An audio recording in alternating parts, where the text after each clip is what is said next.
Welcome to the Tippie Toe podcast. We got a special guest this afternoon. Who my guest is, my dog? Big Money Blue in the building. What they do? Man, legendary stuff right now. You know it's going down. We got that boy Blue. Hold on now. Pretty Ricky Blue now. Yeah. Okay then.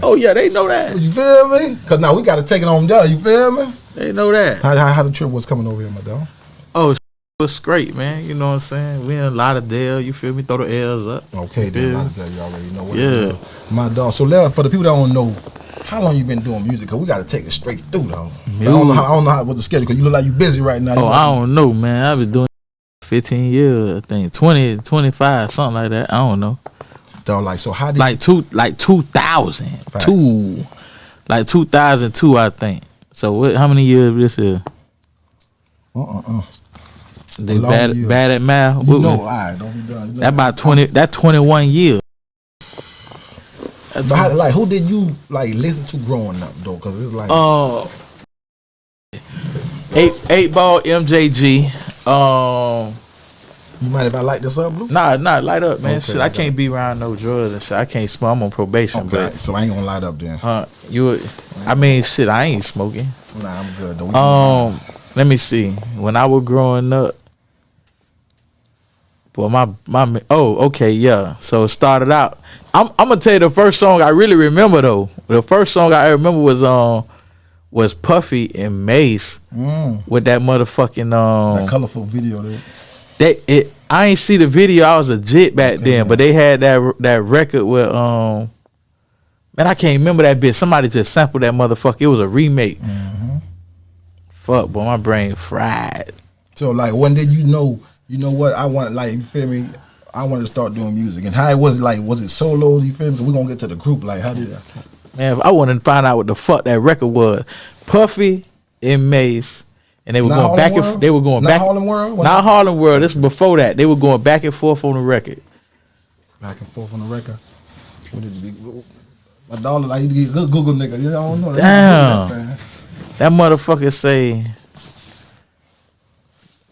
can't nobody take my pride. Oh, that one. Can't nobody hold me. Oh, that one now? Keep on pushing? Yeah, I gotta keep on. Okay. Yeah, so that was the first record I remember. Yeah. And then oh yeah, they did get on that one. You right. Yeah, and then I seen how Puffy was sliding with Biggie and shit, laced out with the Versace and shit on. That shit would fly like that.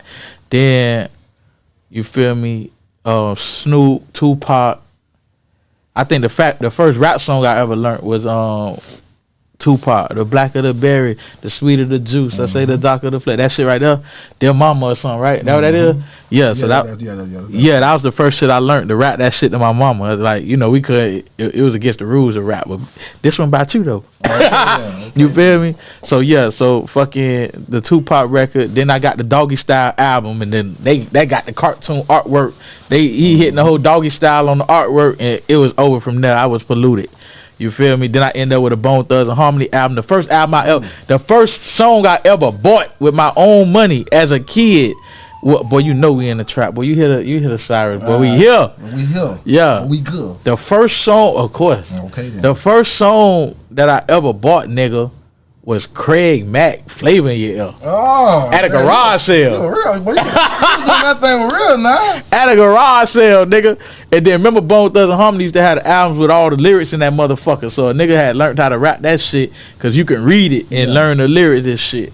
Back then, that's how you had to learn that about going in like that. Yeah. So in that era, that was at the beginning of the Missy Elliott era, Genuine Slide with the broomstick. And what about dying? Who you love to dye hair you feel me? In Miami, we didn't have that many big artists yet when I was that young. Facts. Back then, it was that was when Luke first dropped that record with Trick. That Cat D coming. Yeah, that was Trick just coming out. He ain't even blow up yet. He was just a thought. Facts. Trick ain't blow up till I went to middle school about 2 or 3 years later. And then I heard that I eat your pussy with your legs up. Oh. Then I blow all in your butt. They call me Trick. When I heard that shit, it was like, oh yeah, that I want to do. I told somebody I think Trick was all Tupac, bro. Of Miami, yeah, bro. Of course. Florida, how he was going in with that thing. Yeah, I remember once upon a time because I got the same producer that produced Trick that his name John Johnson, and then Big D produced Trick too. But that Let's Go record, that Let's Go, if you want, I'm in the music video in that bit. If you look in the background, but yeah, so that the producer took us to the music video, and Lil John was on the record too. And I remember we asked Lil John, we like, man, we're gonna get on. And he say, listen, young blood, it's about timing. Timing is everything. Y'all gonna make it. You feel me? And shit, every time Lil Jon came in town and he did a show, that nigga threw us on that bitch. You feel me? We don't want to go too forward, so let me rewind that thing back. So when was y'all first time going to the studio? Was it solo? Like, how did the studio session go down? The first studio session. Dolo, I'm talking about, was it crew? Was it already lined up? How did all y'all meet? Okay, so let the people know what the relationship between all y'all. Yeah. Pretty Ricky. Yeah, we all brothers, the Pretty Ricky shit. Was Slick my cousin, and then Pleasure, that nigga like a doctor. We met that nigga. I'll tell you that story. Slick is dark skin one for the people that don't know. Slick, that's my cousin. That's my brother. My brother and his mama, they sisters. My brother mama and his mama is sisters. That's my cousin. Okay. So now the first time in the studio, so nigga, me and Slick we late for school. We going to school, but we late for school. So we headed to school. We walking down 183rd Street, and we walking to Carol City. And the police driving, and the police seen us, and he thinking we skipping school. So he done grabbed us and put us in the police car. And threw us in that bitch. So now we get to the school, and they put us in endo suspension. So it's like, damn, nigga, like we wasn't even skipping school. Y'all done suspended us. So now we in endo suspension. We sitting in that bitch, and we wrote our first song in that motherfucker. God did this shit now. You feel me? So he put us in endo suspension. We wrote the first song. The first song, me and Slick, first song. Yeah. First song go, late last summer, Susie had a pipe problem, so she called the plumber. While Slicker was skipping school, beating hoes in the Hummer. Fucking these bitches the same day we got the number. Okay. Right? So that's the first song, right? So we go to the studio. My brother already doing music. My daddy was one of the owners of EKG Records. They had Black Hayes over there. Rick Ross was over there. They had some chick named Black Cherry, some R&B group. I can't remember who them niggas was, but they had a bunch of artists over there at the time called EKG Records. All hustling ass niggas came together, did a record label. Came from a music background. To a degree, like my daddy was the first nigga to put speakers in the trunk. He created a speaker box. Okay, then. You feel what I'm saying? Way back, like in the 80s, right? So he was always passionate about music and shit, doing them car shows. No Chip Man too then. Yeah, Chip Man. Yeah. That Chip Man did my speakers for my studio. But which Chip Man? You talk about Chip Man with the red pickup truck, or you talk about Chip Man that got the ice cream cake with the baseball bat? Okay, yeah, Chip Man did my speakers for my studio and shit. That nigga Chip Man a legend now. Yeah, a local legend. You gonna get him for me because we've been trying to get him too. Like so, Chip Man. I ain't seen him in a minute. I can go to his house. I can pull up at his house and see if he there. He gonna be there. But yeah, so now we do the we go to the studio. My brother is really the nigga who really doing the music at the time. It ain't really us. We just little jits. You feel me? I'm really low key. I'm like in college and shit. My older brother was Pretty Ricky first. No, he was Pretty Ricky, but this nigga wasn't pretty. This nigga looked like Biggie. Feel me? So now when we go to do the shows and shit, and my older brother on stage, and then we come out there, nigga, them hoes go crazy when we walk out there. So now, Slick or the recruit? Me, Slick, Spectacular, it wasn't no Pleasure yet, and then there's my older brother. How Spectacular got in there? That's my brother. That's your brother too. So, but you ain't left. Y'all ready? That's my brother. He ended up coming to the crib. Me and Slick doing the music. Spec came to the crib. And then shit, we took him to the studio, and then this nigga wrote his little verse, laid back while I get my 12-inch dick. So nigga, you 13, nigga. Man, he just wilding on the radio. We were kids. You feel what I'm saying? We just writing a song, but it went from that to us actually taking over the brand name Pretty Ricky. My brother kind of he didn't want to do the music at the time no more. He was like beefing with my daddy about some shit. So then I'm like, man, we ain't about to lay down, man. We gonna keep going. So I grabbed that bitch, put that bitch on my back. So now we go and we big like throughout the whole southeast region from here all the way up. We ain't gonna be skipping, dog, because I went to a couple shows and seen what y'all did. I ain't skipped that yet. What you saw that? Nigga, I'm talking about before Grind On Me. Yeah, y'all had them going crazy already. Before Grind On Me. Before Grind On Me. I'm talking about, I seen it one time y'all opened up for Jackie O. Okay, y'all Jackie had them O. go crazy. And even on MySpace, I done seen females just about to kill y'all. Yeah. How did y'all get it like that before? Because people think when Pretty Ricky, that's when that's happened with Grind On Me. They don't know y'all been had the girls going crazy. Been going crazy. So we ain't get there yet. So now, boom. So we got them going crazy like that. The whole Southeast region. That's Florida, Georgia, North Carolina, South Carolina. How y'all did that though? I mean, just getting in the whip, nigga. Peanut butter jelly sandwiches, the motherfucking sodas from Walmart that used to cost 50 cents for a 2 liter. We'll put that bitch in the cooler and slide up and down the Southeast region and go to the club, holla at the DJ, perform. You know what I'm saying? And we do that 3-4 times. Like we just up and down to the point where now the DJs, they know us. Like, yeah, that's them little jits right there. We used to wear the little clothes with the glitter and shit on it too. So they be like, well, we come through, bitch, we blinging. This before diamonds. This before nigga you can wear diamonds, bitch. Right? So we come through blinging and shit. The hoes love a nigga. So now the DJs and shit like, oh, these niggas is something. We just don't know what they is yet. You feel me? That shit was crazy. Yeah. So after we do that about 2-3 times or whatever, up and down, we bumping into niggas like Rick Ross, Pitbull, shit like that. Like the niggas who made it, we really seen them grinding. Like, you know what I'm saying? We like, okay, yeah. Like Lil Scrappy, we gonna see him. We gonna see Ross. Everybody. We all bumping into each other. So eventually we end up doing like a like headliner, like a talent show or some shit, like at Flanagan High School over there in Broward, right? So when we do the talent show, we headline. We're not performing in the talent show competing. We just headlining as they special guest. So now when we perform, right, like it was some girls that came to the show that I want to say we was fucking with them, but Spec was really in a relationship with one of them. Yeah. So now the girls at the show, these the baddest bitches in Bride. You know what I'm saying? They like all the bad bitches a lot of their Bride. They all joined the clique and called themselves the Spectacular Chicks. Right? This ain't had nothing to do with Spec. No, not yet. That was just their name.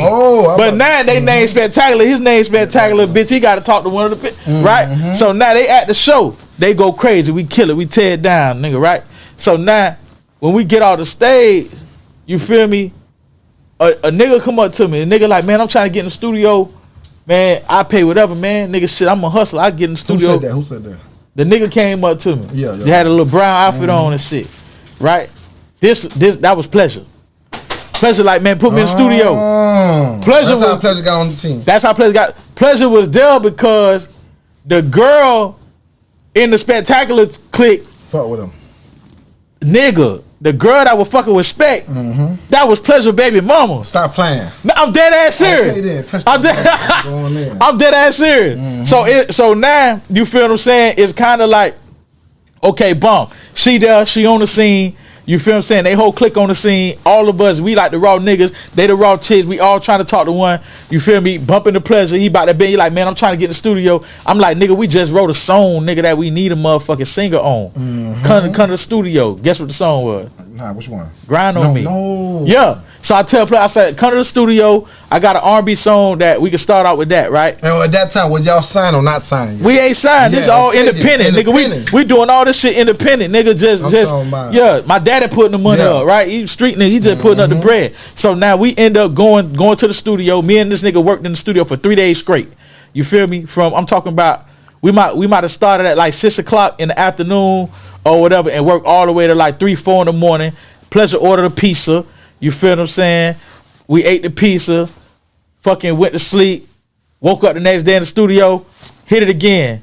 Now, the first day we did the chorus, Grind on Me, Relax Your Mind, all that shit. Second day, I had that nigga do some background harmony, stack them. That nigga like, man, how many vocals we gonna stack? I'm like, man, this shit gotta sound big, nigga. So now he stacked the vocals on that shit. Now the third day, you feel me? I started writing the verse. When I hit him, I make him say, sex, beat me there, all that shit, right?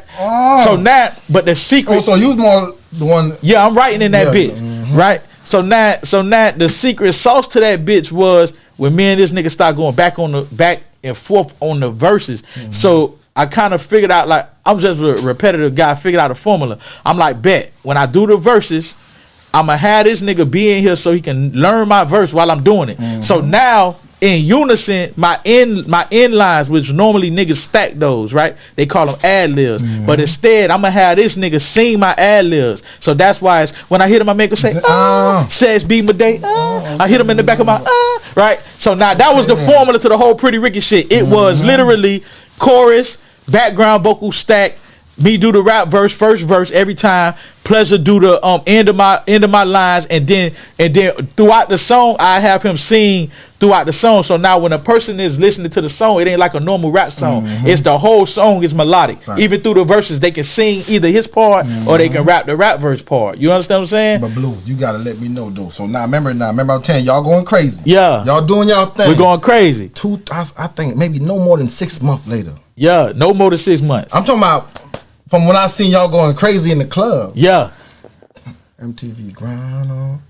Yeah. I'm like, that's them same niggas. Yeah. I'm like, I ain't shocked because there was damn these superstars in the club before.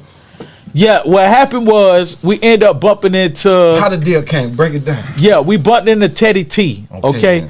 Teddy T was on the radio. He was on Power 96. They had a #1 night show in Florida on Power 96. Teddy T and Lucy Lopez. Okay.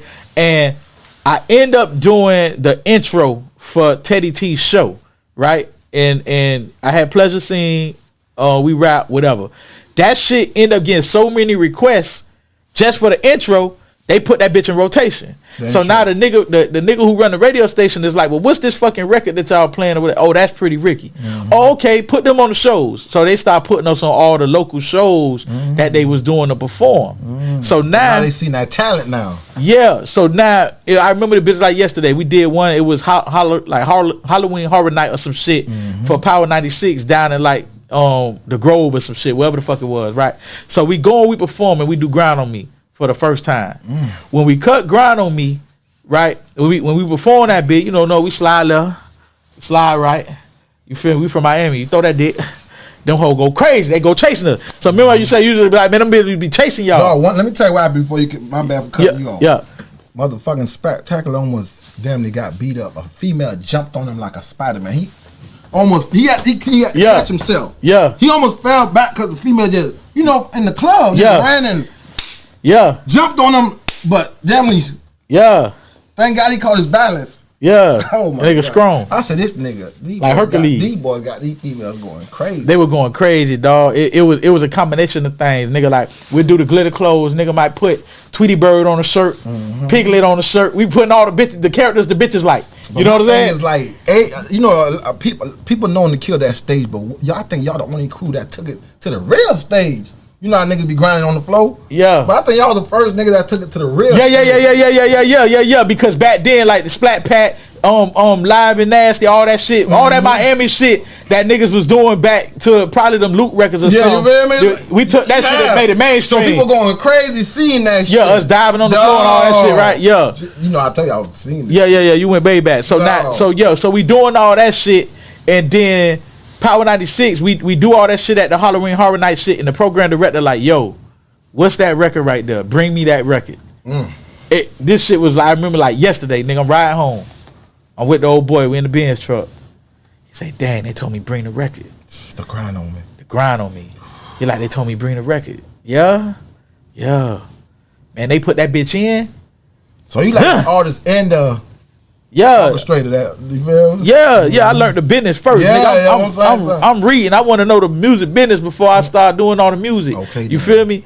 So my old boy taking the record, nigga, they put that bitch in. This bitch the #1 most requested record in the history of Power 96. The history ever, right? So they put that bitch in rotation like 70 times a motherfucking week or some shit, playing it. It's going crazy. So now Craig Kalman, the head of Atlantic Records, called down. He like, yo, what's this record that y'all playing 70 something times a week? Like, what the fuck? You playing a record more than Sean Paul? The people we paying to play the record. Yeah, like, you playing I ain't gonna say that. You playing a record more than our biggest artists. That's what I'm saying, you feel? Yeah.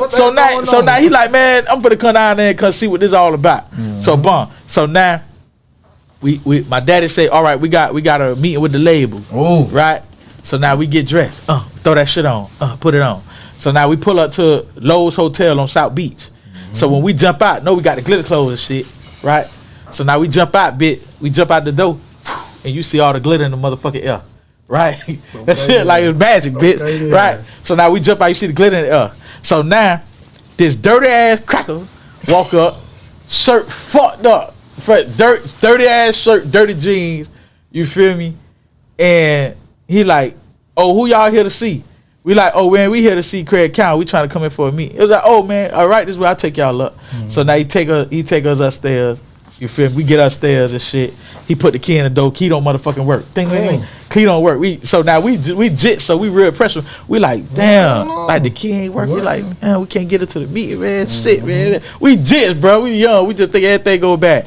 So now he like, nah, no problem. I'm gonna just call somebody else to come and let y'all in, and then y'all wait on him one moment. So boom, they call another person up. They open the door. Boom, they let us in. Boom. When they open up the door, the dude said, man, well, y'all about to perform for him. Let me see what y'all got. So we grab the spoons, the knives, the forks. We grab everything. Y'all ready? My daddy always told us, nigga, stay ready so you ain't gotta get ready. So we grab the spoons, the knives, and fork, nigga, and we killed it like it's 100,000 motherfuckers right there. It's this one dirty motherfucker. Okay, this nigga dirty than motherfucker. Still ripped it on. Man. So we grab the spoon, knives, forks, and we start performing.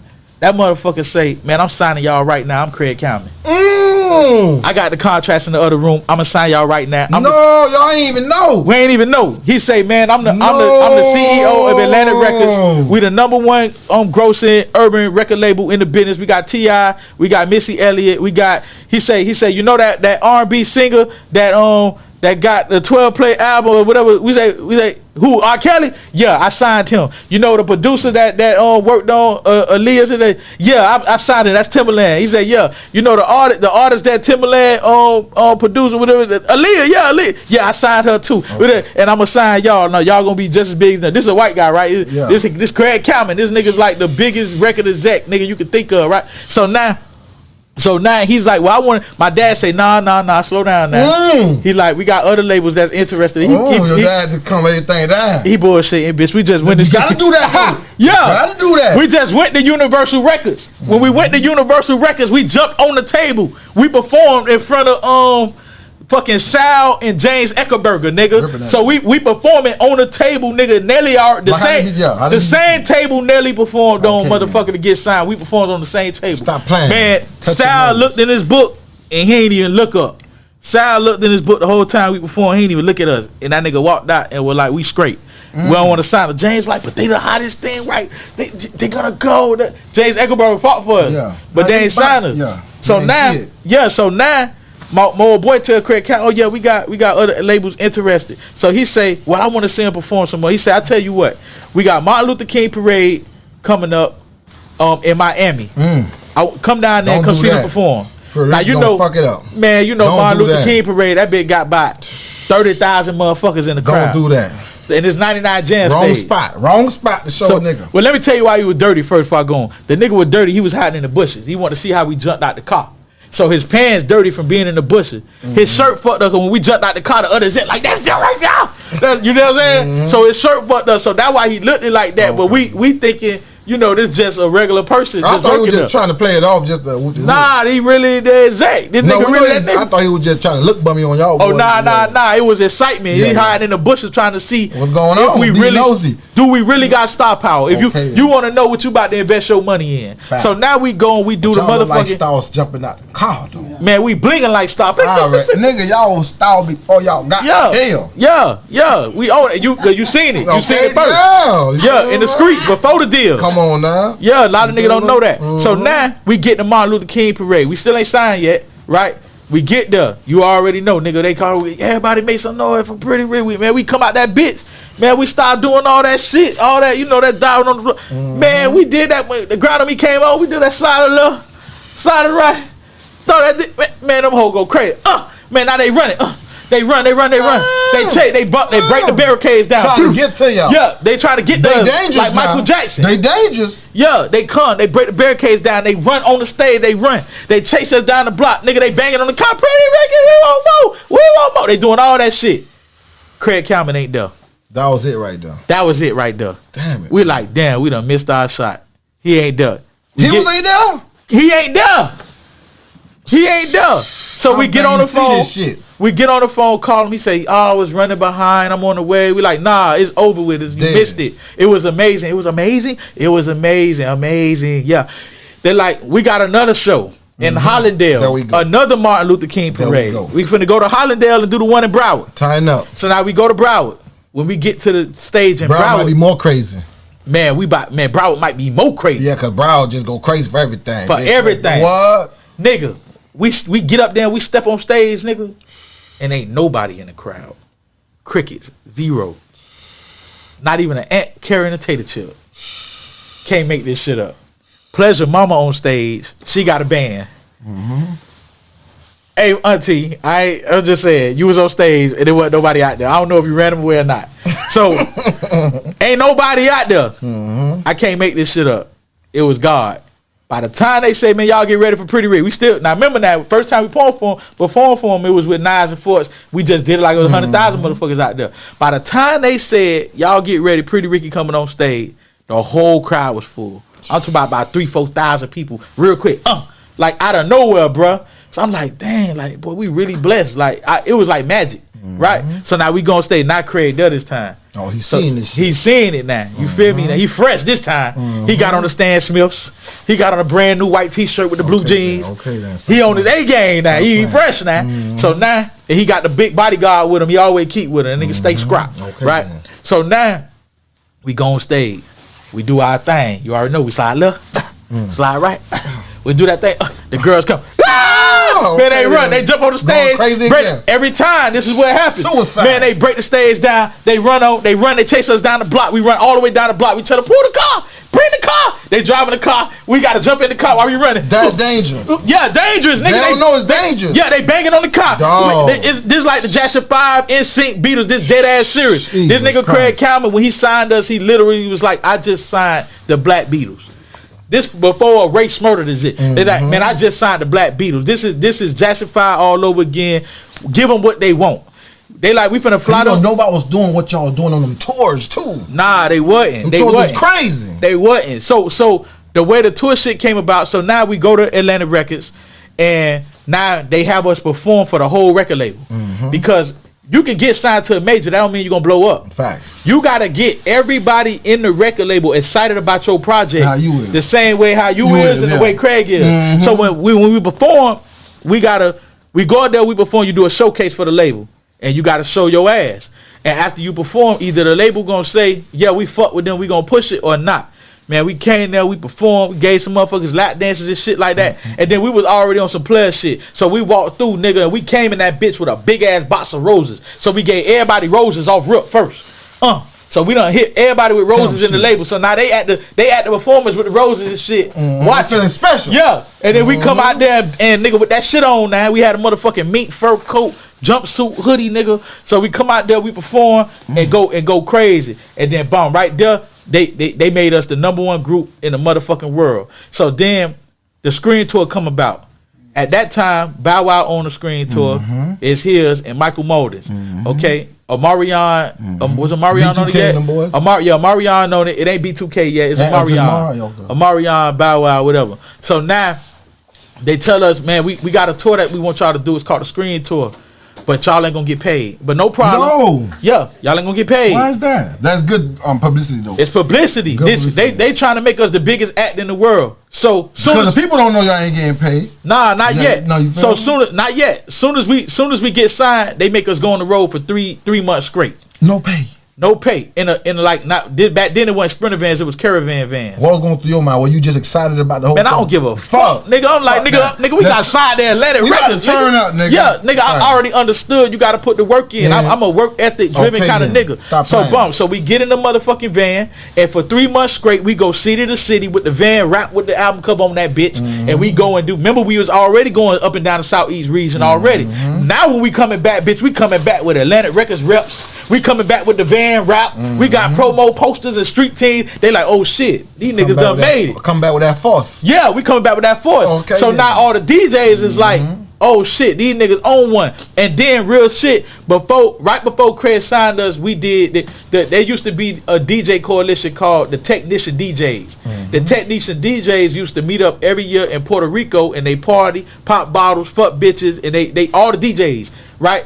All the DJs came together and they created the Core DJs. This a whole new company started by Tony Neal. The first record that they ever broke was a Pretty Ricky record. It was Grind on Me.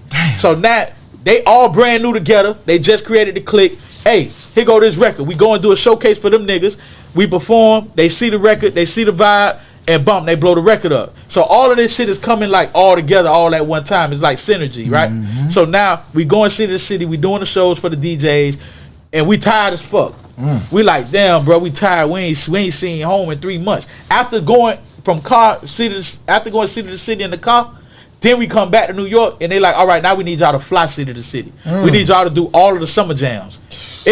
Summer jam ain't just in New York. New York, everywhere. It's every city got a summer jam. Yeah. So nigga, they don't put us on every summer jam in every city, nigga. No stone unturned. So we go every city, we do every summer jam. That's the whole summer. Then they come back and be like, well, we ain't done yet. We need y'all to do all the winter balls. God, nigga. Damn. So now we hit all the winter balls. Boom. So now they come back, all right, we need y'all to do the screen tour. You still ain't getting paid, but don't worry. We gonna give y'all tour support. We gonna give y'all like 100-some-thousand. We gonna get y'all a bus. We gonna wrap it. Whoop, whoop, whoop. No problem. We going do the motherfucking tour. Man, when we did the tour, nigga, we sold like 30,000 units every night all the way till we went platinum. So basically, that was helping the album sales, so that was good. Nigga, all the way to platinum. They want to know who the fuck is Pretty Ricky, motherfucker. Yeah, nigga, man, we were killing that bitch. Stop playing. We were killing. Why you think we still touring right now? Nigga, like back then. I gotta give nigga his flowers and give him his point. Like Bow Wow was that nigga. Like, you know what I'm saying? Like all our niggas be trying to fuck with that nigga. Man, fuck that. Bow Wow was that nigga back then. You feel me? Bow Wow put the tour together. So every nigga from the French Eye Boys, us, nigga Sierra. I think he just had it again too. Yeah. I don't know if he gonna do it again. All I know is back then he was the heavyweight. So now we put the tour together. We go on tour. We do the shit free. We sell 30,000 units every night all the way till we go platinum. Now. We go home, bitch. So really, it's worth getting that. Hell yeah. We go home. When we go home, like, hey man, we about to work on another album. You feel me? Niggas send $1 million. Cut the album. I go in the studio. I lock out. I don't talk to nobody no more. I'm in the studio every night. I sleep in the studio. Wake up in the studio. I might get some pussy in the studio. My bad for cutting y'all. Give us like what position everybody played. So who? Cause you know what's don't do that. No, cause you know what's the name was like. Even don't do though that. Everybody was a team, but you know how Spectacular was like. Huh? You know how Spectacular was the main one. Who? Even though it was the whole crew. Who? Everybody was everybody. Everybody was Pretty Ricky. Who lied to you and told you that? No, I'm just saying, you know how the females, my bad. The females went crazy for us. Oh yeah, he looked good. I think you was second or Pleasure P was second. One of y'all two. What you mean? With the females going crazy. With the females? Yeah, going crazy, yeah. I don't know. They love Spectacular. They love from the gate. I got my set that love me too. Mm-hmm. But when we talk about that business, that was me. Yeah, it sound like it. Yeah, I'm hearing that. Yeah, I'm in the studio by myself every day. Production first, tracks after tracks, hooks after hooks. Hey, Pleasure, where you at? Need you to come to the studio. Hooks, record. So when Pleasure come, Pleasure gonna match that energy too. Fact. He gonna come with records too. You know what I'm saying? Pleasure beats by itself too. Fact. You know what I'm saying? But at that time, nigga, I'm all the way in. He like to party. He like to go to the club. I don't do none of that. You locked in. I'm locked in, nigga. I want more. And we need more. Yeah. So now second album. Yeah, second album. I'm in the studio, non-stop recording. $1 million budget. $1 million budget. I'm on go mode, and it get to the point. Cause first album we had every studio booked out. Circle House, Hit Factory, the studio DJ Khaled bought. Like nigga, every fucking studio we had it in Miami. One time we got a deadline to do this album. So you just booked everything. Everything. We see you when we see you. Every studio, every room, different producers, different songwriter, every room. Pretty Ricky project is the project to be on. Is everybody is working. The whole Miami is working on what Pretty Ricky. How does that work? Let's say you at one studio. So what they doing at that studio? Still working on y'all shit. Still working on. Make sure them beats and everything right. Or if he engineer, make sure everything's sounding good. Somebody just playing something. Yeah, it's gonna be another producer over here in this studio. He cooking up beats. Songwriter in this studio. He laying hooks. This nigga doing background harmonies and shit in a whole nother studio. Might have a dancer somewhere else. Yeah, they dancing at another studio. But this studio over here, nigga, I'm recording, and this nigga Big D got a whole orchestra nigga in the back. I mean, with the choir from the church doing the background harmonies on another song. We at Hit Factory. That's one room. Another room, nigga, we got another shit. It's everyone, nigga. I'm just bouncing around, nigga. I'm in the blue Bentley sliding, nigga, going to East Studio, putting that shit together. You understand what I'm saying? So now I'm taking this. Oh yeah, give me that. Come over here. Oh yeah, give me that. Bump, put that together. Go in, cut the verse, and then after all that, I still gotta mix everything. So now it's me and Alvin. Me, nigga, and Alvin Spikes, nigga, in the studio at Circle House. What BB just told you. BB just told you that nigga Blue was in this bitch every day. He ain't leave. So now me and Alvin Spikes in the studio every night. We working, we mixing the motherfucking album all night. I don't sleep. I'm just in this bitch. I gave BB $1 million. BB got $1 million by itself just for Circle House. Feel me? That nigga went built a cabana in the back, so now I can sleep in the back, so I can record. Don't go nowhere. Yeah, so now I get to sleep a little bit. You feel me? While the engineer doing whatever he doing, man, I make an engineer quit on me, bro. I been there working that bit too hard. Yeah, I been there working. And this nigga ready to go home. Nigga, he like, it's 5 a.m. He trying to go home. I'm like, man, I ain't stopping. You just getting started. Yeah, we on go mode, especially with Static Major recipe. Like RP that boy. Yeah, Static Major come in by 2 o'clock. How you met that boy, Static Major? Static? Yeah. Static Major, funny story, right? So Damon Eden come on board as A&R for the album, right? And he like a big time A&R at Atlantic. So when he come in, we wrote by ourselves. Right, Grind on Me, Agent Number the Number, Shorty Be Mine, fucking. That Agent Number the Number ain't no joke. All these I can't think of them, right? We wrote all these motherfucking hits. You think that made the label respect y'all more because y'all actually was writing your own hits? Yeah, 100%. Nigga had personal conversations like, nigga, your metaphors is crazy. Y'all writing y'all own records. Y'all really self-contained. Nigga, I had a motherfucking song deal. I was legit, man, a teenager already with the song deal, production deal, everything. Right, crazy story. They tried to give me T-Pain. What was T-Pain breakout hit? I'm Sprung. Yeah, I'm Sprung. Yeah. I turned it down. No, somebody else wrote that song. T-Pain wrote it. I'm about to say they tried to give it to me. They was like, T-Pain tried to sell it. He had it. It was in the pipeline. But basically, just give it to y'all probably hot things at that time. Yeah, and then he had another record called Shorty or some shit that Plies did. They tried to give me that too. No. I was so arrogant back then. I was like, man, if I ain't write that bit, I don't want it. Plies got that song already hooked up already with the hook. He had that. I got a few hits that came across. Like, nigga, remember that Snoop Dogg record? I Wanna Fuck You in the Club, whatever that shit is, the Snoop record. Yeah, Plies had that first. Yeah, too. Yeah. Yeah, that motherfucking Rick Ross. Plies had it first. Okay. Then Snoop put it out. I need that. Yeah, motherfucking that Rick Ross record. I Get High. Rick had that first. No. Yeah, but Style P put that bitch out, blew up on it. Yeah. You know, Rick was hurt about that. Like, know what I'm saying? Because he was still trying to get in. That was fucked up. Yeah, he needed that record. That was before Hustling. Yeah. You feel me? You know, it's called Perfect Timing because look how Hustling came and played. Yeah. Now he here. You feel what I'm saying? But yeah, so now I'm doing these records and shit, and we putting the whole project together. And nigga, I'm on beast mode. I don't want to stop. I'm working with Static Major. Not yet. I'm working with Damon Eden. Damon Eden comes to me and he's like, "Oh, I want to put you with another songwriter." He bring me the songwriter manager, and the songwriter manager was like, "Yeah, we gonna get y'all next hit." And the arrogance in me was like, "What? Nigga, I wrote my first hit. How you gonna give me my next hit?" Yeah, but really he ain't first hit. He ain't trying. You know that Florida in there. That's the Florida in there. He ain't really tried me. You feel me? But the way he said it with so much confidence. That Florida. I'm such a confident nigga. I took it like nah, I'm gonna have my own next hit. Stop playing. You feel me? So then I told her the end. I'm like, we can't do that, bro. Like, you know who the songwriter was? Neo. I know. He had just did to the left. Huh? What's Neo? Neo, the singer, nigga. He had the song to the left, everything you own and about to the. He just had that hit, nigga. He had the hit record with Mario. Yeah. You should let me love you. Yeah. Let me be. He had just wrote that. So they trying to give y'all that. They trying to give us him to come in and work on the album. Oh, man. You feel me? But what ain't meant to be ain't meant to be. I love Neo to death, nigga. Don't get it twisted. I love Neo and his team, right? But at that time he was ain't Neo yet. At the time he was the songwriter. At the time he wasn't Neo the artist yet. You feel me? And I was so confident in my writing skills and my team that I really I wanted the next hit record my goddamn self. Facts. So now Damon Eder say, all right, I'm gonna introduce you to somebody else. They set us up a studio session at Slip and Slide Studios, the one that's on South Beach. So now we go to South Beach, and I remember that bitch like yesterday. So I'm in that bitch, right? I think I'm working on Your Body. Your Body. I'm working on. What the more you sound like you was the whole fucking everything. Don't do that. But yeah, so working on Your Body. I'm in the studio. This nigga Static walk in the studio, take his gun out, put the gun on the thing. His other homeboy walk in, he scrap, he come look, boom. Static got a big chain on, ain't a big deal, but he had a big chain on with a Kentucky piece on that bitch, iced out flooded, iced out rollie on, everything.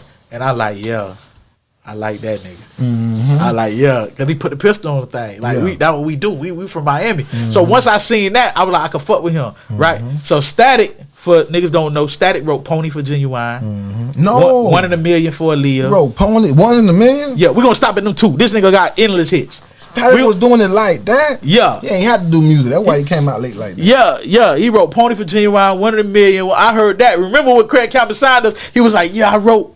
Who was the producer that produced? Aaliyah, that was me. Like, so I'm already in that way. Remember you asked me what's the first records that we were listening to? I'm like, yeah, remember Missy Elliott, that era, Genuine, that era. So when I found the nigga who made them songs, I'm like, yeah, I can fuck with him because our music that we doing is real sensual and sexual, like 1 in a Million or like Pony, right? So now we start working. We do Your Body. So now I get a nigga hook. I got new shoes on the ride, yes sir. And that nigga came up with the movement for Your Body. Whatever the movement that we put in there. He added that in there. We added like some missing harmony notes that we had that was missing, and bomb, that shit was fire. Then like the first song that I did for that album was Playhouse. I walked in the studio, 10 seconds, wrote Playhouse right there. Big D was in there. Pleasure went, dropped the hook. That was done. That's the first song on the first album. You feel me? Then we met Static that following night or whatever, and the rest was history. Then we did Call Me Together. We did Juicy together. Can you make it juicy for me? That record, we did that one, and I mean, shit, that was my motherfucking nigga. So now Static don't really write with niggas. Yeah. So now when he come into the situation and he's like, dang, these niggas writing all these hits by themselves. He like, damn, this like really? That nigga told his manager, he was like, I can't have nobody in the studio, but I let Blue stay in the studio. And then me and this nigga start working in the studio, working on the records, and we'll go back and forth on the records. So like on the hotline, me and this nigga in the studio by ourselves, and we got all the lights off in that bitch. As a matter of fact, Daryl Jones was in there. He was the A&R, and we come up with the on the hotline, motherfucking. I can't remember how that shit go. On the hotline. You can't remember how the hotline. It's 5 in the morning. That shit. Yeah, we going back and forth, nigga. We come up with a record. We wrote that together. You feel me? So it's like with Static will be sometimes he'll be on the road. He might be in the studio with another artist and might just call me like, Blue, man, I'm stuck on a line, nigga. He'll hum me a melody, and I give him a line like that. You feel me? That was big to me. Like a lot of memories is cool, but shit like that, because that's a nigga who a legendary songwriter. Nice. You know what I'm saying? That's like Michael Jordan calling Kobe like or Kobe calling Jordan, nigga. Jordan calling Kobe. Like, damn, man, I'm shooting the 3, nigga, but the shit keeps slipping. And Kobe like, yo, pop your wrist. You know what I'm saying? Kobe, you giving advice. I mean, whatever. You don't never know where it come from. But at the end of the day, I fuck with Static Major, man, and he died, my nigga, like I'm in the middle of working on the 3rd album. Bro? I ain't never know how he died. Man, I'm working on the 3rd album. Nigga, I get the phone call in the middle of the night. It's Steve Noah. Steve Noah, one of the engineers off the album. He like, yo, Blue, he gone. What? Who gone? What you talking about? Static, he died, man. Oh, bust down crying. Boom, session over. Everybody go home. How you I'm died, devastated. Bro? I don't know. He went to the hospital. Nobody know? They know they don't talk about it. They don't talk about it. He went to the hospital and he ain't come back out alive. That's about they don't talk about it, so I ain't gonna talk about it. Yeah. Know what I'm saying? Bro. But he went to the hospital, bro. He was great. It wasn't nothing wrong with him. He just went for like a headache or something. You know what I'm saying? And that was it. The hospital like malpractice or something like that. But yeah, man, great run. So then we do that. Finish the album. Me and Pleasure beefing. We ain't even in the same. Okay, we can't skip through that. What happened? Like what? Why everybody we going solo singing? Like what happened though? We on top of the world. We on top of the world, bro. And it's like everybody got somebody in their ear who all got. They pulling everybody in different directions, nigga. I'm over here doing all the meetings at the label, nigga, and I'm niggas giving. I got song deals, production deals. I'm over here working hands on with the A&Rs, the execs. I'm literally in the offices with the president, the CEOs. I'm at Warner Chapel, Atlantic. I'm moving around, bro, and I understand that, nigga. I'm about to be a mogul in this bitch, right? And then you got Pleasure, who he the singer. He the reason that Pretty Ricky got the sound that it got. Yeah. So everybody that's around him is trying to pull him in a different direction. Tell him go solo. Man, yeah, they telling him, man, come over here and get this money over here. Let this person manage you or do this and that. So now when the money ain't money in, You know what I'm saying? And he going through his accounting and he's trying to figure out what's going on with the money and that shit wasn't adding up to him. Shit, he was like, man, I need my money, man. I'm over here with it. He still ain't want to leave. He still had a meeting with me. He like, Blue, we sat down at Circle House and he like, man, I don't want to leave the group. I just need the bread that I need and they ain't paying me the right way, man. I'm just letting you know I ain't trying to leave. You know what I'm saying? I'm just trying to figure this out. So we had that conversation and then they still turned me against him anyway.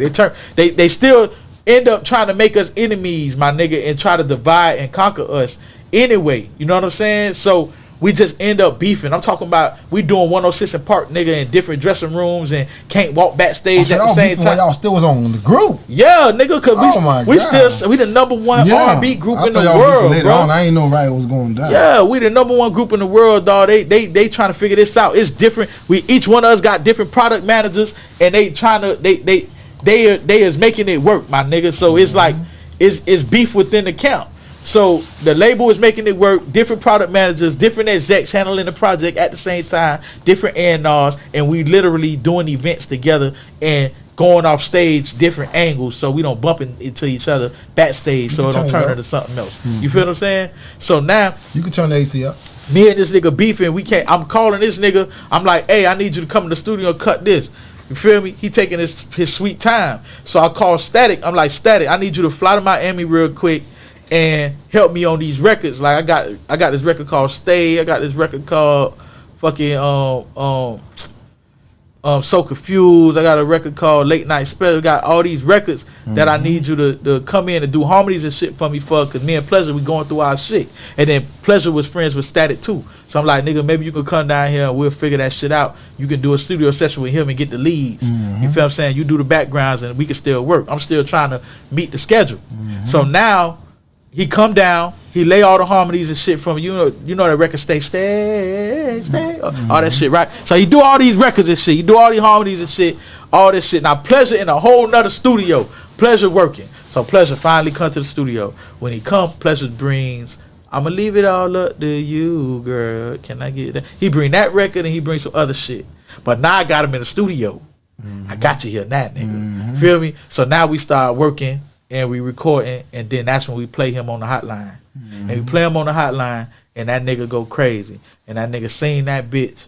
He sung that bitch in like one take. That's when the hotline was came out, y'all was beefing? We were beefing, nigga. Jesus. We did. And that's like the last song. That's the last song we did on the album. We weren't even supposed to record no more.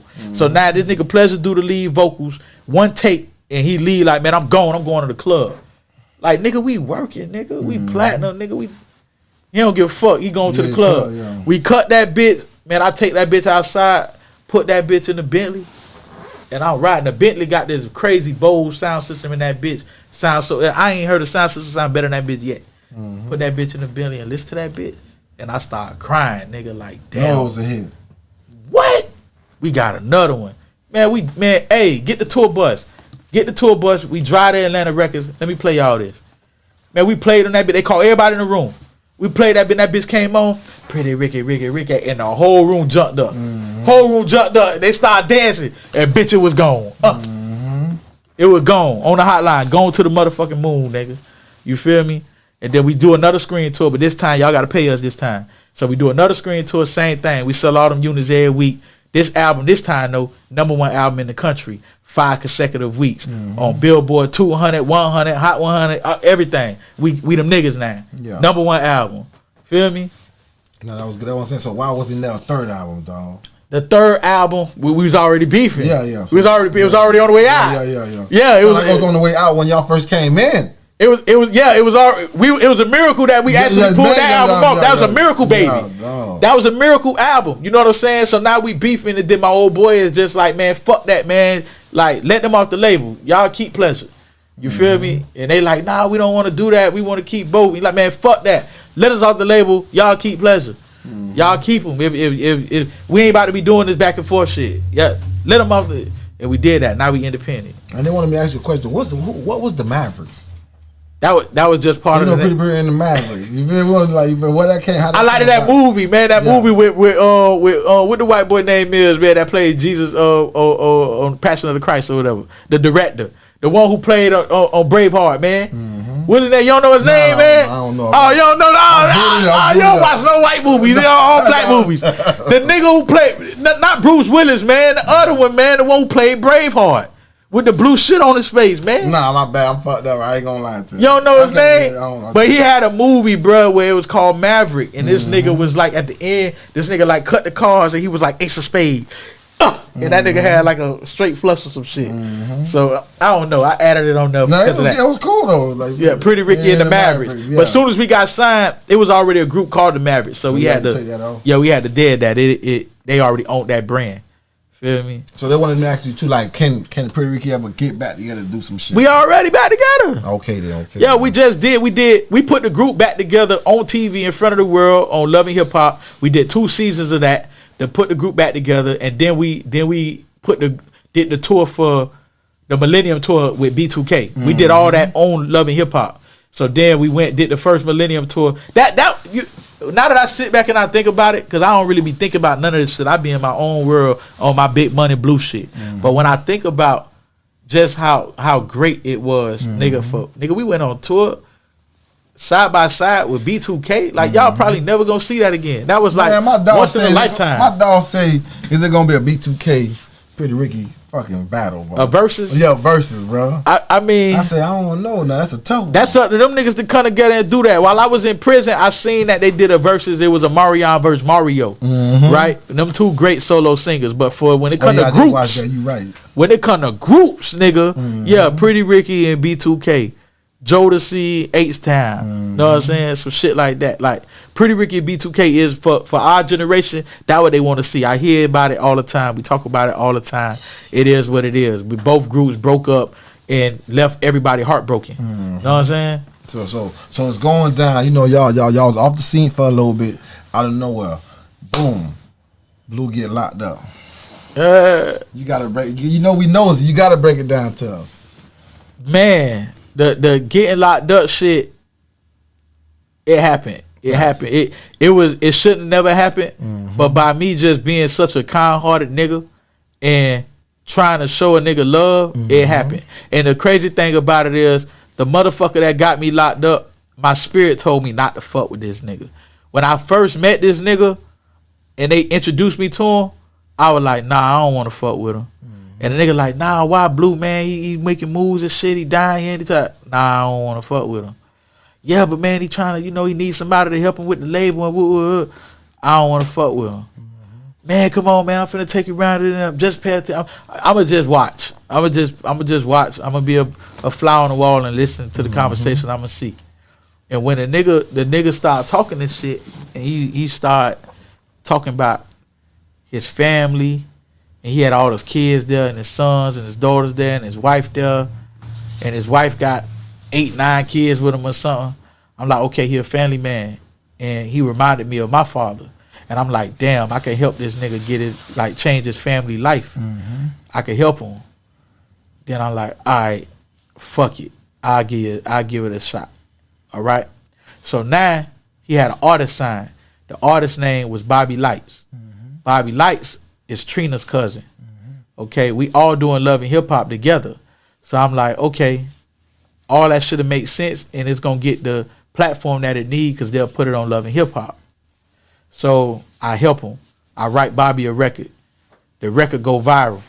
1,000,000-something screens. Nigga, Bobby feel on top of the world. He feel like he invincible now. So now his confidence level is up. And we working, man. But this dude it's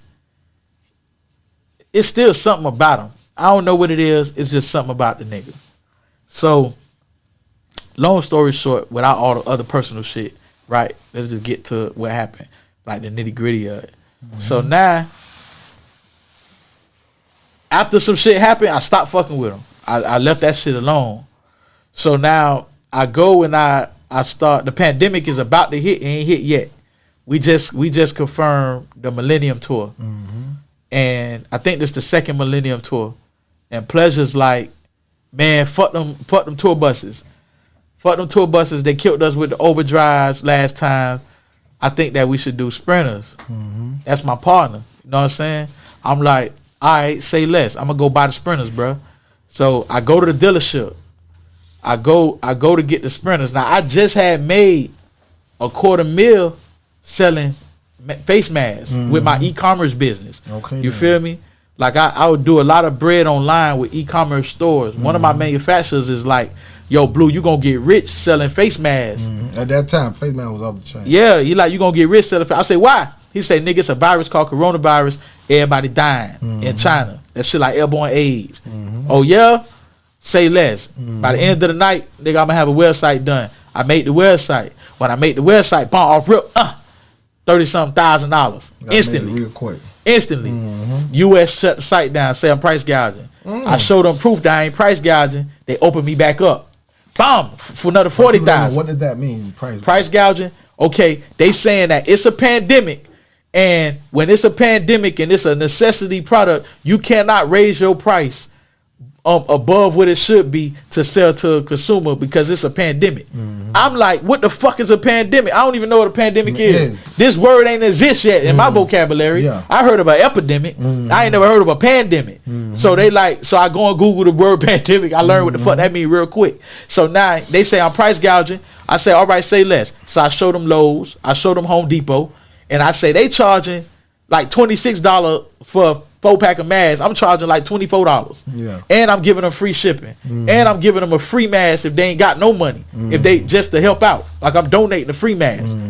So they open my site back up. They're like, okay, you showed us proof that you're not price gouging. And they open me back up. As soon as they open me up, another 40,000. That's 70 right there. Then I'm just hitting it 20, 30, 40 every single day for about 3 weeks straight. I make 205, 206,000, some shit like that. I don't know. So I made 200 something thousand real quick. So now when we having the conversation about the Sprinter vans, I'm on go mode. I'm like, all right, man, I'm gonna just go to the dealership, go buy us the Sprinters, and that shit done. We gonna cut. We actually gonna save money. So let's say if normally I might spend, 150, 200,000 per vehicle, per bus. Well, shit, I get the Sprinters. We own those. You know what I'm saying? And now we don't have that cost of the overrides with the drivers and the bus. It was just a better situation for me to buy the motherfucking Sprinters. Own them, than us renting buses and doing a tour. So now, while I'm out shopping for the motherfucking Sprinter van, phone ring. It's this nigga. When I answer the phone, not Pleasure, the nigga who got me jammed in the shit. So now when I answer the phone, the nigga like, what's going on with you? I'm like, man, I'm out here buying these Sprinter vans, man. I just made like $250,000, nigga, with these face, man. I'm like, nigga, I could do a website for y'all, selling hand sanitizer, selling gloves for the football players. He was a football agent. I say, for some of your football players. He say, nah, man, don't spend your money, Blue. Don't spend your money, man. Use our money. Use the football agency money. We'll do the loan for you. I'm like, you sure? He like, yeah. I'm like, all right, say less. I go home. He say, send me your info. Send the info. When I send the info, the nigga put me through. The nigga like, yeah, we put you through. I get an email. You just been approved. 400 and some thousand. So now the 400,000, I hit the nigga instantly like, hey, what I gotta give you for this? Like I'm trying to just cash him out real quick. All right, what I gotta give you? 40,000, 10%. Yeah. That's normally what we do in the music business. Yeah. He like, nah, it's 30%. 30%, that's 100 and something thousand. Jesus Christ. Feel what I'm saying? That's gonna leave me with like what? 320? That's gonna leave me with 320. Hold 120 gone? Nah, man, you got me fucked up. Yeah. That's too much. You got me fucked up. So now I tell him he like, well, I ain't do it. I ain't getting nothing. It's the cracker that did your paperwork. Let me introduce you to the crowd. I don't want to meet nobody. Facts. I don't want to meet nobody. That's too much money. He like, well, you can negotiate for yourself. If I do it, the cracker gonna think that I'm trying to skim off the top. All right, man, cool. I'm still thinking everything harmless. I'm thinking it's the agency. I'm thinking that the accountant for the agency did it, and the agency just put me through. Boom. So I go beat him. The cracker spin me in a circle. He like, yeah, man, I'm trying to buy a Lamborghini too, a blue one. Nigga that say COVID-19 on the plate. You feel? All this shit is on my YouTube page. If you go on my YouTube channel, Big Money Blue, and you click on it and see how I made the 250,000, you click that bitch and it's gonna tell you. Matter of fact, we're gonna put the link for that in the community, so they can watch it. Y'all shared that too. You shared it already? All right, yeah. So y'all will see the whole story on how I ran the bag up with and all that shit, right? So now the dude tell me, nah, don't buy the Lambo. Don't buy the Lambo with your bread. Let's do you another loan, so now you can write it off as expenses. You see what I'm saying? The same kind. So I go home, go to sleep, wake up. Right? Same dude. Whoa. Go home, wake up, 700 more thousand. So yeah. So now it's 1 point something million. Okay. Feel me? So now And I can tell this story because I did my time. Facts. I did my time, right? So now I do this shit, and I pay them. All right, nigga, you want. The nigga wanted 30%. I think I talked him down to like 20-something% or whatever. I get some kind of way I end up giving him 200-something thousand. So I give him 200-something thousand. I go to my accountant. My accountant is like, what's this big ass chunk missing out the money? I'm like, oh, that's what I paid to do. He said, oh, nah, that's illegal. You can't do that. And he hired my lawyer on the spot. Yeah. You feel what I'm saying? She already knows some funny shit going on. Yeah, like, nigga, them loans that they gave you, what, loans from no football agency, no, what, PPP loans. What? No. Yeah, no PPP loans. Them illegal, boy. You finna go to jail. You going to prison. We finna hire your lawyer right now. This is illegal. Yeah, say less. So now I go. They like, hey, don't talk to nobody on no phones. They investigating. You don't know who doing what. Look, this nigga a confidential informant. They tell me that off rip. They already know who you were. They talking about the cracker though. Yeah, they ain't talking about the nigga. Yeah. So now I disappear. So now all of a sudden I get a phone call from a strange number. So the nigga called me. I'm like, yo, why the fuck you calling me, bro? Like, nigga, you just got indicted. I got indicted. Why are you calling? Ain't nothing for us to talk about. They doing an investigation. It ain't. Well, yeah, well, Blue, I mean, I need a lawyer. Who your lawyer is? And who your accountant? What you did with the money? And, he asked me all these crazy. I'm like, man, what the fuck is you talking to me about? Like, nigga, you ain't scared that nigga. I'm an informant, nigga. Like, why would you be talking to me on the phone? You ain't scared of me? I'm definitely scared of you. Yeah. You feel, man, hey, man, I gotta go, man. Don't call me no more, bro. Nigga. Don't you know, nigga, when my lawyer went through my shit and they do something called the discovery. Nigga, they do the discovery. This nigga had a wiretap, nigga, the whole conversation in the discovery. He was trying to whoop the whoop. Yeah, with the feds. He working with the feds and they recording the call and all this shit, trying to jam me up. You know what I'm saying? But I was already on my on my A. Yeah, I'm on my P's and Q's, nigga, my A game. Like, hey man, I ain't talking to you on no motherfucking phone. You crazy? Boom, gone, nigga. You crazy as fuck. This nigga got me all in the paperwork, man. This nigga all over my shit, man. The tried to make me the scapegoat, so they tried to make it look like I set the whole thing up. But in reality, that nigga came and every nigga that own, like, see how you got the tattoo shop? A nigga come to you like, hey man, I get you 300,000, bro, for your tattoo shop, bro. You got LLC, right? You like, yeah, oh man, I'll sign you up, man. Nigga, I just got them $1 million, nigga. You like, all right, bro, man, it's good, it's legal, nigga. You show, everything okay. No, shit ain't so. And nigga done jammed you up. You gonna get the 300? Yeah. Everybody went to prison. This nigga snitched on all us. This nigga snitched on everybody, dog. You feel what I'm saying? So I went. And then my lawyers and them, right? They gonna ask you. They like, well, you can cooperate. Nah, I ain't cooperating. Nigga. The feds be. Man, feds be want you to cooperate. Yeah, I'm like, nah, man, I ain't doing that. I'm like, man. I said at the end of the day, they like, yeah, but he snitching. He telling them, man, fuck that. I ain't finna fuck up my chance to be a real nigga. Nigga, I gotta go back home. I gotta show my face in the hood. My daddy ain't finna disown me, nigga, cause your son, man, you got me fucked up. Your dad would disown you for that though. Oh hell yeah, nigga, my daddy a street nigga, nigga, yeah, nigga, that ain't, I ain't cut from that cloth, nigga. I went and did my time, 10 toes down, nigga. I'm in that bitch, nigga, living, popping bottles, nigga. And before we talk in there, like. There was another rumor, motherfucking that. Did you end up getting shot at, dog? Yeah, I got shot right before. So after they indicted me, and then I came back down to Miami and shit. I'm chilling. I'm working on my donkey shit like that. I'm just waiting for my time to go by. But I end up going out one night to a bowling alley over here on University called Spells or some shit like that. And yeah, it was some niggas over there trying to lurk and trying to pull a little move or whatever. But it ain't go down how they thought it was gonna go down.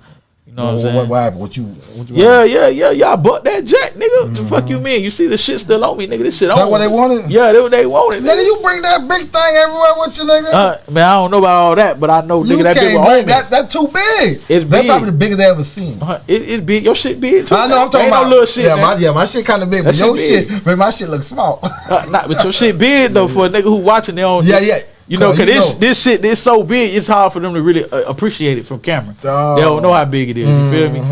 Yeah, it definitely is the biggest ever. They did a documentary on that bitch or no. So that happened. Then you went up the road. Yeah, I did that. I end up in a hospital coma. I bought that shit. Learned how to walk again. So you did get hit. Yeah, I got hit. No. Yeah, I got hit. Went in, hit my lung, collapsed the lung, get a bullet in the back. They had to do surgery, take the bullet out. They don't even take bullets out. Yeah, I had to make them take it out. Yeah. If you ain't tell them, I think they wouldn't even take it out. I had to make them take it out. Cause the white folks, they trained to take the shit out. Man, in the niggas, movie, they be trying to leave the shit in the nigga. Nah, they was like, we don't take bullets out. That's like a whole nother thing. You had to get a clearance to do the surgical procedure. They be trying to leave that bullet in. Cause if they hit a nerve or something, nigga, then you die. You can sue their ass. Yeah, anything can happen. So they leave that bitch in. I'm like, nah, take that bitch. As soon as they took that bitch out, some of the pain disappeared. Cause it was like it was pressing against my spine. Bones or something. Yeah. So how long was the recovery on that one? It took a long time. I'm still recovering. It's still not the same. Like I can hear the difference in my voice. They had like a tube in my throat. So you went to prison, feds like that. Yeah, I went to feds like that. How that was, man? It was great. It was great. As soon as I walked in that motherfucker, like all Florida stick together. Mm-hmm. Like it ain't like Miami, Lauderdale. It's Florida. It's Florida. Mm-hmm. And if you go to a prison that's higher up the road, then it's everybody from down south. Mm-hmm. You know what I'm saying? So now you have Florida niggas running with Georgia niggas and shit like that. But at the particular prison that I was at, it's all Florida. Yeah, all the Florida niggas. When I walked in that bitch, they seen me walk in. All the niggas came down. All the top niggas, they came down with big ass bags of shit, and they like, hey, we know you here, you straight, you ain't got nothing to worry about. And they blessed me. They hit me off with big bags of everything, commissary, shoes, clothes, toothbrushes, brand new shit that you ain't gonna get unless you been on the compound for a year or so. You gotta be there for a long time to be able to buy the certain shit that they was. What was it about you they respected? It's like, man, we're gonna get this boy. I'm solid, paperwork clean. I come from a background of niggas who been in prison. You know what I'm saying? My uncle did a life sentence in prison. My daddy did like 9 years in prison. Ain't no snitches in my family. I ain't no snitch. All that shit matter when you go to prison. You ain't no mouse, nigga. Your daddy wasn't no rat. You know what I'm saying? It's all that shit matter. And they understood that shit, nigga. I'm solid, nigga. I came in that bitch. And the first thing they teach you when you go to prison, you don't fuck with the 3 G's, nigga. No gays, no gangs, and no motherfucking gays, gangs, and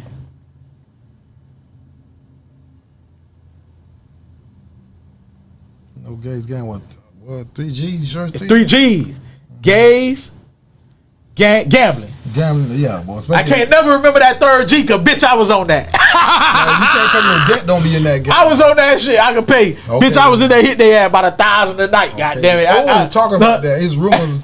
You was making 1,000 a day while you were locked up. I was making 1,000 a day playing poker. That, cause it was poker. Playing poker. You making? I'm thinking it was some legit shit going on. Man, I'm playing poker. Okay, then. I'm making 1,000 a day in stamps, nigga.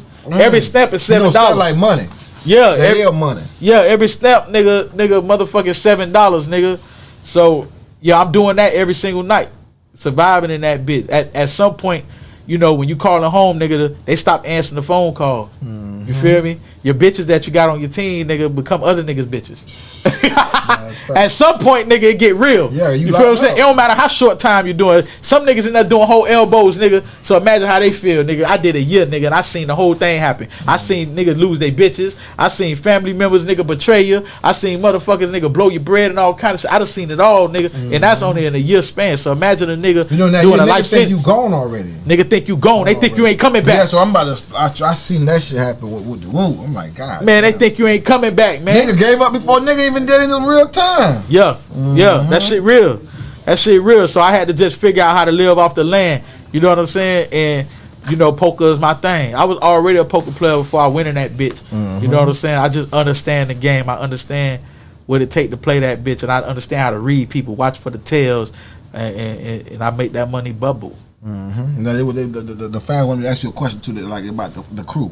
Like I don't know. Remember one time Slick was turned up in the elevator, went viral in the elevator. I don't know what he did in the elevator. I think he was fucking the bitch. He was fucking the bitch. Yeah, that's normal, man. That's normal Slick. Yeah, when we talking about Pretty Ricky shit, all that shit back then, like that. He ain't pussy, all that. On stage, man, we invented that shit, man. Y'all some freaks. We invented that, man. Like nigga, and it's crazy because I don't like talking about it because I wanna carry myself. I'm a classy nigga. It's a classic man. You understand what I'm saying? Last thing I want is a motherfucker to watch that and be like, ooh, oh, you ratchet. But everybody got their past, which is why this motherfucking Two-Lie Crew, Hulu, Freaknik shit is going viral right now. Cause yeah, Auntie used to be. Thotty potty. Yeah. Auntie used to be about that, but now it's like niggas grow up and I'm grown and mature. I ain't really on that. But back in the days when I was young, I was a savage nigga. I'm a fucking hoes on stage and all that, nigga, because we was them niggas that did that. That we created that that vibe, and in the music business, we was the bad boys. We still the bad boys. It just is what it is, nigga. We from Miami. That's what we do here. Fast. Oh, I do one more question. Here's the rumor. Was Mo? You know a guy Mo Wet? Was he ever part of Pretty Ricky? Mo Wet. Mo Wet. That's my dog. Because I hear rumors. I got a chance to ask. Pretty Ricky. Was Mo Wet part of Pretty Ricky? I ain't gonna shit on my dog like that. I'm gonna say this. Mo Wet was already big in the hood in Lauderdale before Pretty Ricky came along. He already did his thing. When at a time when I needed Mo Wet, that nigga stood up and came and did what I needed him to do. I had a tour in Japan and I ain't had no singing. I took Mo Wet to Japan with us. You took Mo Wet to Japan. Y'all all Mo Wet went with us to Japan, nigga, and went and did his motherfucking thing, and he was Mo Wet. He wasn't Pleasure. He wasn't all the singer. He was the singer that I put in the group, and he went over there and he did his thing, and he came home with his money and he did what he wanted to do. Let us know. It was beautiful, nigga. We can't, man. When you see that nigga, ask that nigga. Niggas going to Japan, man, we went to Japan, nigga, and they was outside like Michael Jackson, nigga, out there waiting with the shit, trying to get the autographs, and they screaming, nigga, because you got to understand, in other countries, black men, they worship them for a lack of a better word, like gods. They idolize black men. Like Africa, I be going live. See, Africans show us heavy love, bro. Man, if you go to Germany, you go to Russia, you go to New Zealand. I've been there all them places. Wow, with the crew.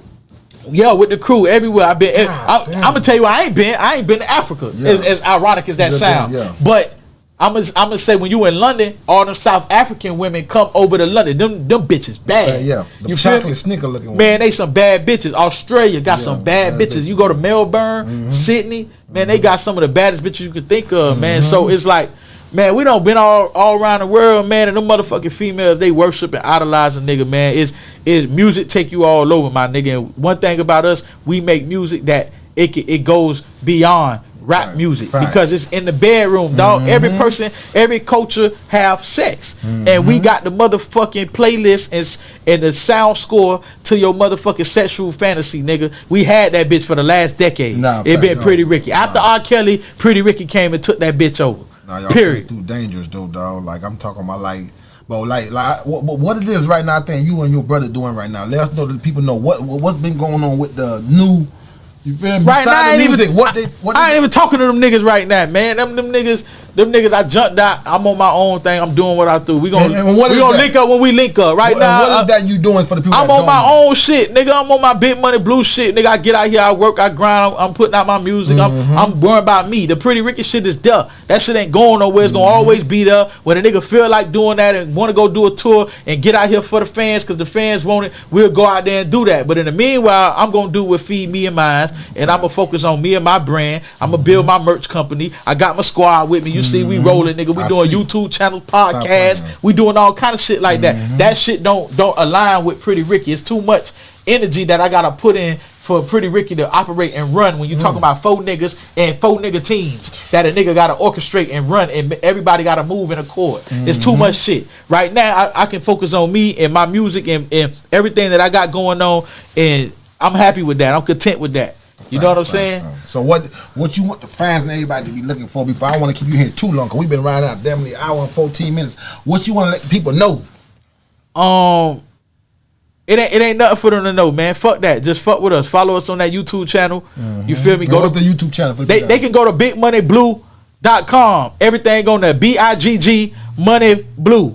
Go there. BigMoneyBlue.com. You can go there. BigMoneyTalk.com. If you want to talk about some motherfucking money, I teach you how to get some money. The big got 2 G's on it. BIGG. What's that I shared on the community too? What that was? So basically, that the link that you shared on the community was me showing them and telling them how I made $250,000 doing e-commerce. Yeah, and I think I seen that. And I gave them my phone number. Talking about the mask, right? With the mask. Yeah. But I've been running that bag up. So I'm telling them like, hey, hit my line if you got an idea. If you want to sell a product, too, like he do something totally different. He do Facebook marketing and he do influencer marketing. I do e-commerce businesses. That means right now, nigga, you can say, I got an idea. I want to do a motherfucking hoodie or a sweatshirt, nigga, with Tippie Toe on that bitch. And I'm going to show you how to do that motherfucker. You understand what I'm saying? Damn. Like, look, I'm going to show you something. Like, right now, I'm working on this, right? Yeah. So now, okay, look. See this motherfucker right here? This my merch drop. That's Big Money Blue merch. I look good. You feel me? That e-commerce, that bitch going with all them J's right there. You understand what I'm saying?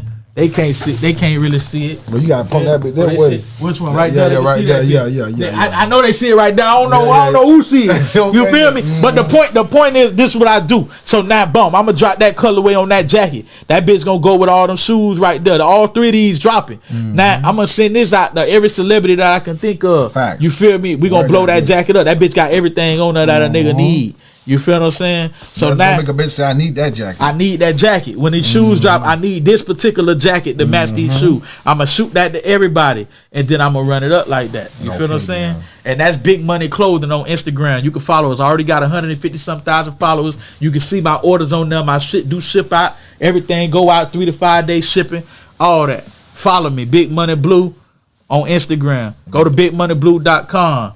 You feel me? You want to fuck with her right there? That's the live pop up. Want to fuck with him right there? That's Ace Wilkes. Okay then. Feel me? Want to fuck with you right here? That's Tippie Toe. Touch that nose. Yeah, that's what it is. That's all we man. We about making money, getting money, spending money. That's it. All the other foolishness, we ain't on that. Man, let them know one more time who my guest was too, dog. My dog. Yeah, man, it's Big Money Blue, man. I'm here to motivate you to get paper, to get money, to chase your dreams, to go after what you believe in, my nigga. To turn your motherfucking your passion and your talent, to turn that into your way of life, nigga. Your well being and your living should come from what you are passionate about, my nigga. A talent. It shouldn't be you getting up and working a fucking 9 to 5 every day trying to get some fucking money. It should be something that you passionate about. Okay, you understand what I'm saying? That's it, dog. That's my main focus, man, is just motivating niggas to get money and to fuck that bag up. See, at the end of the day, a lot of motherfuckers want to tell you get your money and save that shit. When you save that shit ain't making you no money. You gonna blow it. Yeah, you so fuck it, blow that bitch. Man, if I get that bitch and I blow that bitch, I'm gonna get some more. How many motherfuckers you ever seen get some money and blow it and ain't getting more money? Okay then. Who get money and blow it and don't get more money? I never seen it happen. A motherfucker gonna find a way. But when you start trying to save money and you be cheap and you get that characteristic about you, and they're like, oh, that bitch cheap. Now a nigga don't even want to spend money with you because you cheap. Yeah. Nah, man, get the money and fuck the money up and make some more money. Man. Feel me? Invest in cash flow businesses. It's a lot to it, man. But I probably right now, y'all might listen to me and I sound crazy. You'll understand later. Man, Tippie Toe, you understand later. Know what it is, man. Let them know who my guest was one more time before we get out of here, man. Big Money Blue, Tippie Toe. We in this bitch. Just made history. Y'all know what it is. Touch that nose till next time. Don't forget to like and subscribe. Okay then, what you mean? Yeah.